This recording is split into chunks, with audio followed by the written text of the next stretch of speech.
নামাজ কিংবা সলাত, এই যে নামাজ কিংবা সলাত আমাদের উপরে যে ফরজ হয়েছে, এটা আসমান থেকে আল্লাহ রাব্বুল ইজ্জত সরাসরি জমিনে কিন্তু নাযিল করেননি। কথা বুঝবেন? এই সলাতকে ফরজ করার জন্য নবী মুহাম্মদ সাল্লাল্লাহু আলাইহি ওয়াসাল্লামকে মিরাজের রাতে অর্থাৎ ইসরা যে আপনার মিরাজের যে সফর হয়েছিল, সেই আসমান থেকে নবী মুহাম্মদ সাল্লাল্লাহু আলাইহি ওয়াসাল্লামকে এই নামাজকে তোহফা হিসেবে আল্লাহ রাব্বুল ইজ্জত তিনার উম্মতিদের জন্য ফরজ করেছেন। চলো বলে চেষ্টা করুন।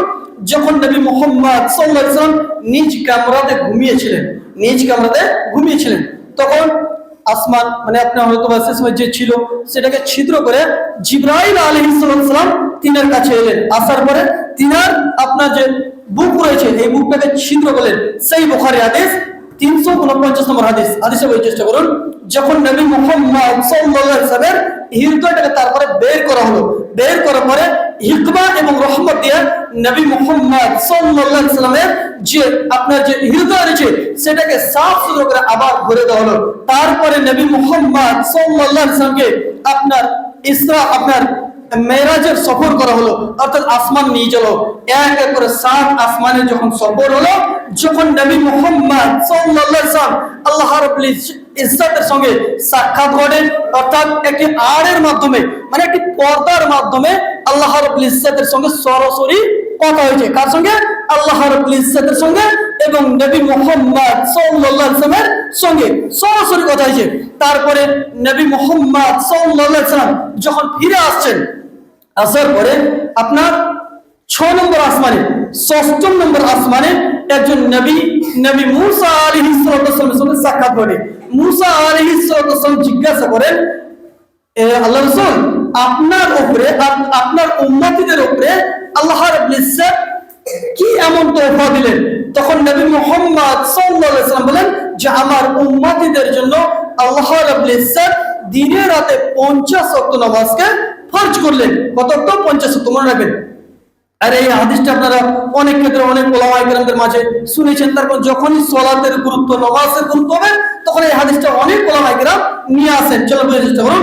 যখন মুসা আলাইহিস সালামের কাছে যখন নবী মুহাম্মদ সাল্লাল্লাহু আলাইহি ওয়াসাল্লাম এলেন, যখন সাক্ষাৎ করলেন, তখন নবী মুহাম্মদ সাল্লাল্লাহু আলাইহি ওয়াসাল্লামকে জিজ্ঞাসা করলেন যে নবী মুহাম্মদ সাল্লাল্লাহু আলাইহি ওয়াসাল্লাম আপনার উম্মতিদের উপরে আল্লাহ রাব্বুল ইজ্জত কি তোহফা দিলেন? তখন নবী মুহাম্মদ সাল্লাল্লাহু আলাইহি ওয়াসাল্লাম বলেন যে আমার উম্মতিদের জন্য আল্লাহ রাব্বুল ইজ্জত 50 ওয়াক্ত নামাজকে ফরজ করলেন। তখন নবী মুহাম্মদ সাল্লাল্লাহু আলাইহি ওয়াসাল্লামকে মুসা আলাইহিস সালাম পরামর্শ দিয়েছেন।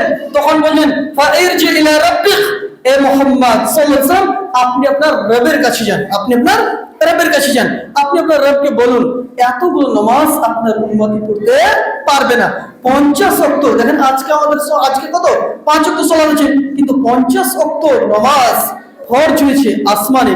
এবং কথা হচ্ছে কার সঙ্গে? মুসা আলাইহিস সালামের সঙ্গে। আবার নবী মুহাম্মদ সাল্লাল্লাহু আলাইহি ওয়াসাল্লাম আল্লাহর কাছে গেলেন, আল্লাহকে আরজ করলেন। তারপরে আল্লাহ রাব্বুল ইজ্জত কিছু ওয়াক্ত কমিয়ে আবার যখন ফিরে এলেন, আবার মুসা আলাইহিস সালামের কাছে বললেন যে কিছু ওয়াক্ত কমা হয়েছে।